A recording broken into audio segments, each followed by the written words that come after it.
천국은 마치 밭에 감추인 보화와 같은데 그 보화를 발견한 사람이 기쁨으로 집에 돌아가서 자기에 있는 모든 소유를 다 팔아 그 밭을 사느니라. 이 짤막한 한 절은 예수님께서 천국의 본질과 천국을 소유하는 사람의 그 자세에 대한 아주 중대한 기독교 진리를 우리에게 말씀하십니다. 밭은 이 세상을 가리킵니다. 밭에 감춘 보화는 예수 그리스도의 십자가 부활과 성령의 진리를 의미합니다. 그 보화를 발견한 사람은 진리를 찾는 구도자, 신자, 영생을 향해서 노력하는 진실한 사람을 가리킵니다. 자기의 모든 소유를 다 팔아서 그 밭을 샀다는 그 의미는 우리의 정성과 뜻과 마음을 다해서 하나님을 사랑하고 또 그의 뜻을 행하는 그런 아름다운 헌신의 자세를 예수님께서 가르쳐 주십니다. 고대 동양에서는 이제 자기 재물을 관리하는 데 있어서 보통 부자들은 이렇게 관리를 했답니다.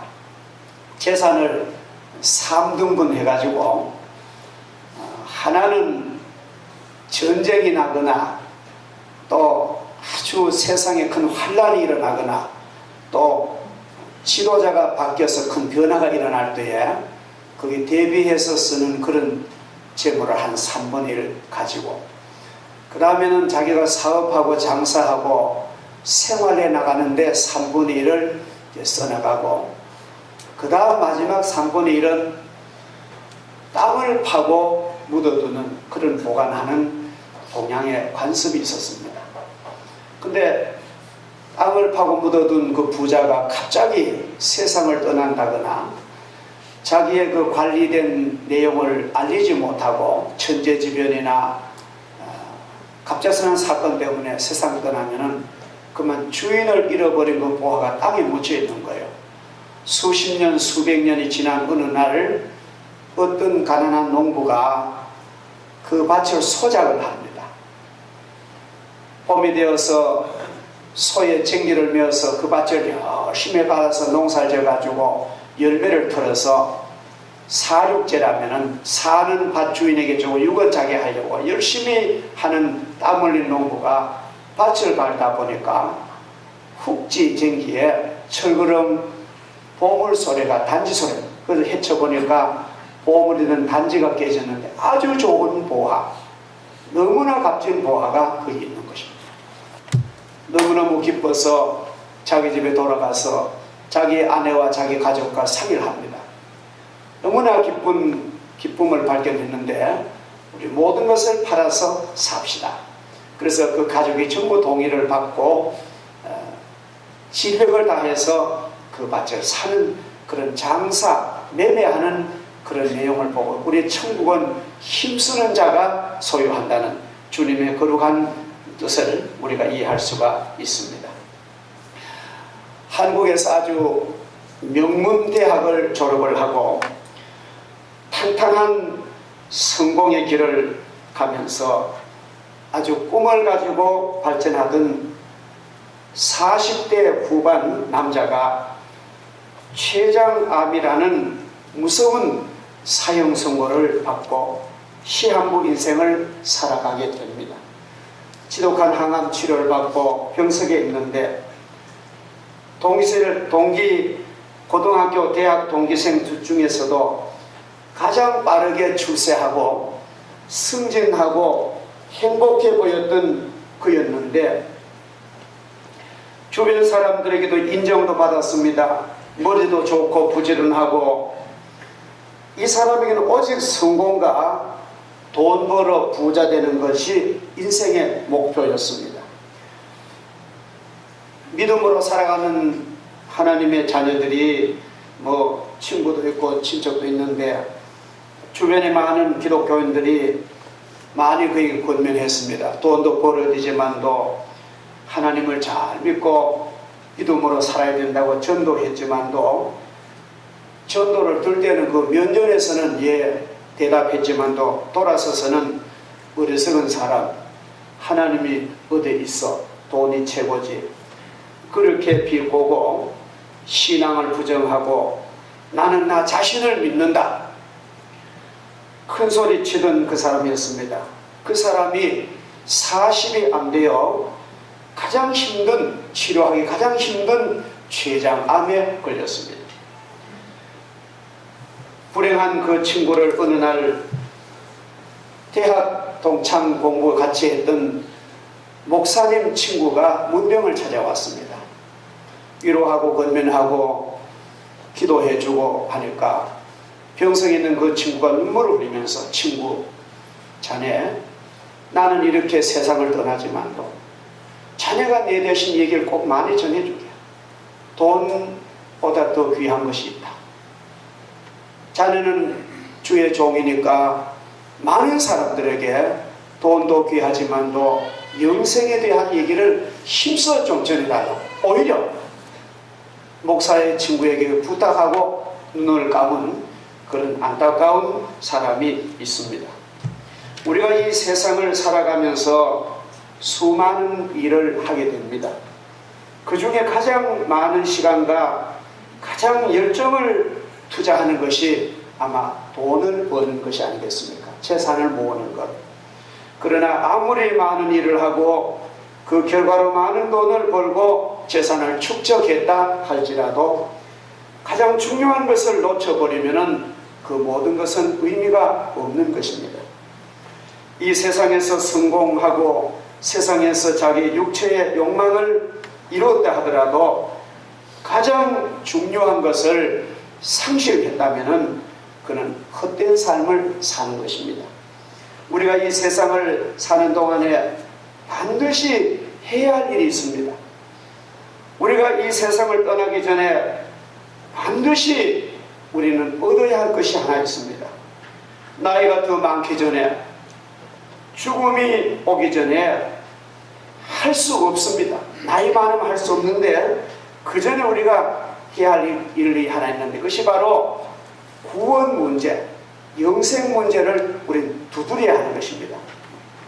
오늘 본문에 나오는 이 주인공이 밭에 감춘 보화, 이것은 복음 예수 그리스도 천국을 가리키는데 이 보화를 발견한 후 자기의 모든 것을 팔아서 그 밭을 산다는 이 말은 아주 중대한 우리의 그 결정을 보여줍니다. 집을 팔아서라도 재산을 팔아서라도 해야 할 일은 천국을 우리가 소유해야 된다는 것입니다. 집 판다고 망하는 것이 아닙니다.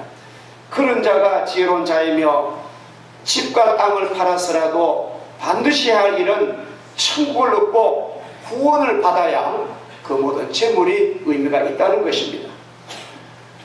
천국은 우리 육신의 눈으로는 볼 수 없는 그런 실제하는 존재입니다. 만약에 우리가 인간의 눈으로 천국을 볼 수 있다면 교회는 메어 터질 것입니다. 그렇지 않잖아요. 천국은 우리 육안으로는 보기가 힘듭니다. 그러나 반드시 천국은 실제하는 것입니다. 우리 영혼이 있는 것처럼 우리의 천국은 반드시 실제하는 것입니다. 마치 밭에 보화가 감추어져 있는 것처럼 천국도 인간의 눈에는 감추어져 있다는 것입니다. 그것이 상당히 이제 우리에게 중대한 문제입니다. 그렇기 때문에 사람들이 천국을 발견하지 못하고 하는 말이 천국은 없다, 이렇게 주장하는 것입니다. 그러나 분명한 것은 천국이 없는 것이 아니고 감추어져 있다는 사실. 세상에 감추어진 것이 얼마나 많겠어요. 그렇죠? 그러나 가장 귀한 천국이 인간의 눈에 감추어 있다는 것입니다. 수많은 사람들은 감추어져 있는 그 천국을 믿음의 눈으로 발견하지 못하고 살아갈 뿐입니다. 이 감추어져 있는 것을 발견하는 방법은 먼저 발견한 사람의 증언에 의해서 우리는 알 수 있는 거예요. 나는 이 천국을 발견해노라. 그 먼저 믿음의 선진들의 증언이 발견하지 못한 사람이 발견해야 하는 가장 중요한 단초가 되는 것입니다. 이 자리에 계신 사랑하신 성도님들, 하나님의 은혜로 이 고귀한 천국을 발견한 사람 이 자리에 많습니다. 이제 우리들의 중요한 의무는 이 천국은 실제한다는 사실을 우리는 힘써 우리의 삶으로 우리 증거를 해야 될 줄 믿습니다. 할렐루야. 만약에 두 사람이 목이 마른 사막을 막 헤맵니다. 물이 없는 사막을 헤매다가 두 사람이 의논하기를 너는 이쪽으로 나는 저쪽으로 해서 물 발견. 그래서 두 사람이 사막을 헤매다가 한 친구가 시원한 오아시스 샘물을 발견한 거예요. 그래서 자기가 벌컥 목이 마른 그 목을 죽이고 큰 물을 마시고는 그 다음에 어떻게 해야 되겠습니까? 그 사람이 올바른 인간이라면은 막 소리를 지릅니다. 친구야, 여기 물이 있다. 이리로 오라. 그게 정상적인 사람이에요. 물을 먹고도 입을 다무는 인생은 비인간화된 그런 인간입니다. 우리는 그렇기 때문에 천국을 얻은 저희들은 어떻게 보면 우리 일생을 다해서 그것 얘기하다가 우리 천국 가는 것입니다. 어떤 사람은 재산 바치고, 어떤 사람 학업을 바치고, 돈을 바치고, 힘을 바쳐서, 사랑을 바쳐서 이 천국은 이렇습니다. 천국은 있습니다. 우리가 성경을 본다, 내 체험을 본다든지 우리 이러기 때문에 천국은 있습니다. 그 얘기를 우리 믿든지 아니 믿든지 우리 전하는 것입니다. 할렐루야. 이것이 참 중대한 사실입니다. 제가 아는 장로님 한 분이 계셨습니다. 제가 1968년도부터 72년까지 삼덕교회 전도사로, 교육전도사로 중고등부를 가르칠 때인데, 그 장로님은 몇 년 전에 천국을 가셨어요. 저 연매시장, 지금 현대백화점 들어서는 그 연매시장에서 떡을 하셔서 파는 장로님인데, 성함이 원재조 장로님이십니다. 삼덕교회 원로 장로님이시고 아주 모범되는 장로님이세요. 그 장로님이 지금 그 바늘 땅에서 저 경산 쪽으로 약간 나가다 보면은 그 잘린 건물, 옛날 삼덕교회 예배당에 뭐 있죠. 바늘 땅에 한 100km 정도, 한 100m 정도 가면은 건물이 잘린 건물이 있는데 그것이 바로 삼덕교회고, 지금은 옛날에 형무소 자리 거기 갖다 지었대요. 옛날 교회를 지을 때인데 그 원재조 장로님이 자기 있는 집, 뭐 집도 그렇게 좋은 집은 한 집 다 팔아가지고 예배당 짓는 다 헌금을 한 거예요. 몽땅 다. 그러고는 그 장로님 보면은 봄, 여름, 가을, 겨울 4계절에 양복 한 벌입니다. 봄에도 그 옷, 여름에도 그 양복. 장로님이 여름에도 양복 입잖아요. 그래 가을, 겨울 4계절의 양복 단 한 벌 입으시고 나오시고, 교회 올 때는 짐 자전거 타고 나오시고, 그렇게 충성스럽게 살다가 영광스러운 일생을 마치는 것을 저는 한 4년간 곁에서 봤어요. 천국이 없으면 그렇게 안 합니다. 그렇죠? 그렇게 왜 하겠어요? 포항중앙교회에 계신 목사님이 얘기를 하시는데, 그 교회 장로님 한 분은 아주 잘 사시는데, 포항사회의 저명 인사인데 그 교회는 아주 저녁 예배를 드린답니다. 저녁 예배를 마치면은 교원들 다 간 뒤에 그 화장실 청소 싹 다 매주일마다 다 해놓고 집에 가십니다. 네, 천국이 있는 것을 알기 때문에 너무너무 그 은혜 감사하여 세상에 있는 천국의 지점을 관리를 잘 하시는 거예요. 여러분, 우리의 마음속에 천국이 있으면요, 충성하라 그래도 하지 마라 그래도 충성이 하게 되는 것입니다. 그 다음에 두 번째로는 이 천국은 우리 심령에 감추어 있다는 거예요. 우리 심령에. 하나님께서 이 보화를 감출 안전한 장소를, 비밀 장소를 만드셨는데 그것이 바로 우리의 심령에 이 천국을 보여주십니다. 우리는 마음속에 숨겨있는 천국을 발견해야 합니다. 우리 안에 계시는 예수님을 발견하면 그 예수님 때문에 우리는 천국을 소유할 수가 있는 것입니다.